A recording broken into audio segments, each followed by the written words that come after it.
तो बर्सर्क के मांगा के पहले सीन में ये दिखाया जाता है कि एक पेड़ है जिस पर कई लाशें लटकी हुई हैं। तभी उस पेड़ के पास से मर्सेनरीज का ग्रुप निकलता है। मर्सेनरीज में तुम्हारे नॉलेज के लिए बता दूं, वो सोल्जर्स होते हैं जो पैसे के लिए लड़ते हैं किसी भी कंट्री के लिए। उसी पेड़ के नीचे उन्हें एक बच्चा मिलता है और उस बच्चे की बॉडी को देखकर मर्सेनरीज का जो लीडर रहता है गैम्बिनो, वो शॉक्ड सा रह जाता है। मगर उसकी वाइफ शिजू उसे गोद में उठा लेती है। तभी गैम्बिनो उसका हाथ पकड़ के खींचता है और उस बीच वो बच्चा उसकी गोद से गिर जाता है। जमीन पर गिरते ही उस बच्चे में जैसे जान आ जाती है और वो रो पड़ता है। आज शिजू ने कुछ दिन पहले ही अपने बच्चे को खोया था, इसलिए वो उस बच्चे को अपने साथ रख लेती है। बाकी सारे सैनिक उसे एक बैड लक की तरह देखते हैं, लेकिन गैम्बिनो ये सोचता है कि ये बच्चा कमजोर है, कितने दिन ही जिएगा, इसलिए वो उसे अपने साथ रख लेता है। इन सब चीजों के 3 साल बाद शिजू लगभग मरने वाली हालत में आ जाती है। गैम्बिनो किसी लड़ाई में बिजी है, इसलिए उसके पास सिर्फ गट्स है। गट्स मतलब वो बच्चा। इसके 3 साल बाद ही गट्स जो है बैटलफील्ड में उतर जाता है अपने पिता गैम्बिनो की मदद करने के लिए। हालांकि गैम्बिनो का बिहेवियर टुवर्ड्स गट्स थोड़ा सा रूड था। गैम्बिनो बैटल के बाद गट्स को लड़ना सिखाता था। अब 6 साल के बच्चे के लिए इनके पास क्या ही स्वॉर्ड होगी, क्या ही वेपन्स होंगे, इसलिए वो हमेशा फुल साइज स्वॉर्ड से लड़ता था। गट्स ऐसे ही गैम्बिनो के अगेंस्ट लड़ते लड़ते एक घाव दे देता है उसके मुंह पर, जिसके कारण गैम्बिनो गुस्से में आकर उसकी नाक को काट देता है। और इस मोमेंट के बाद गट की तबीयत काफी ज्यादा बिगड़ गई। गट के मर्सेनरीज को ज्वाइन किए हुए 6 साल हो गए, लेकिन अभी भी उसे एक बैड लक ही माना जाता है। अब कुछ समय बाद गट्स अपनी पहली बैटल में उतरता है। गट्स अपना पहला किल भी कंफर्म कर लेता है, लेकिन उसके पीछे तुरंत एक डेडली अटैक होता है। हालांकि गैम्बिनो उसे तुरंत बचा लेता है। गट्स को उस लड़ाई के बाद उसकी पहली कमाई मिलती है, जो कि वो अपने पिता गैम्बिनो को दे देता है। वेल, अभी स्टोरी थोड़ी सी डिस्टर्बिंग होने वाली है। लड़ाई के बाद अपने टेंट में अकेला रहता है गट्स, और उस वक्त वहां पर आता है डोनोवैन। हाँ, थोड़ा सा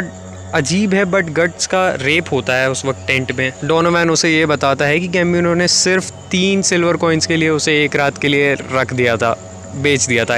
गट्स ने ये सारी चीज़ें गैम्बिनो के साथ शेयर की। हालांकि गैम्बिनो ने ये बोला कि उसे इस सब चीज़ों के बारे में पता ही नहीं है। अब मर्सेनरीज को ये ऑर्डर मिला था कि हारे हुए सोल्जर्स के कैरावैन को उन्हें मार देना है। इस दौरान डोनोवैन अकेला हो जाता है और जंगल के बीच में चला जाता है, और अब गट्स के पास मौका था कि वो उसे मार दे, और अब गट्स उसे मार देता है। हालांकि गैम्बिनो जो है वो तोप के चपेट में आ गया, इसलिए उसका पैर चला गया। अगले 2 साल में गट्स काफी ज्यादा इंप्रूव करता है और वो जनरल को मार भी देता है दूसरी आर्मी के, और उस जनरल को मारने के काफी पैसे मिलते हैं गट्स को, और वो खुश होते हुए अपने पिता गैम्बिनो के पास जाता है और उसे पैसे देता है। हालांकि गैम्बिनो उससे चिढ़ चुका था क्योंकि उसने अपने पैर को खो दिया और उसके बाद अपनी लीडरशिप को भी। एक रात को वो गट्स के ऊपर अटैक भी कर देता है शराब के नशे में, वो भी दूसरे मर्सेनरीज के बातों में आकर। बाकी सोल्जर्स ने उससे ये कहा था कि गट्स जो है बैड लक लेकर आया है। नशे में वो इस बात को एक्सेप्ट भी करता है कि डोनोवैन को उसने सच में गट्स को बेचा था एक रात के लिए, और इस बात को सुनने के बाद गट्स को काफी बुरा लगता है। हालांकि वो अपने आप को गैम्बिनो से बचाने के लिए गैम्बिनो को मार देता है, और इन दोनों की लड़ाई के चक्कर में टेंट में आग लग जाती है। दूसरे मर्सेनरीज वहां पर आते हैं और गट्स को मारने के लिए दौड़ जाते हैं। गट्स एक घोड़ा लेता है और वहां से बचकर निकलता है। हालांकि उसे एक तीर लग जाता है और वो घायल होकर एक खाई में गिर जाता है, और उन मर्सेनरीज को ये लगा कि गट्स इसके बाद नहीं बच पाया होगा। उसी रात गट्स के ऊपर एक और अटैक होता है, लेकिन इस बार भेड़िए उसके ऊपर हमला करते हैं। लेकिन गट्स उन भेड़ियों को मार देता है और उस रात सरवाइव भी कर जाता है। थकान के कारण वो बेहोश हो जाता है और दूसरे मर्सेनरीज आते हैं और उसे उठा के ले जा लेते हैं, आज उन्हें भी कुछ सोल्जर्स की जरूरत थी, और यहाँ से गट्स की एक नई शुरुआत होती है।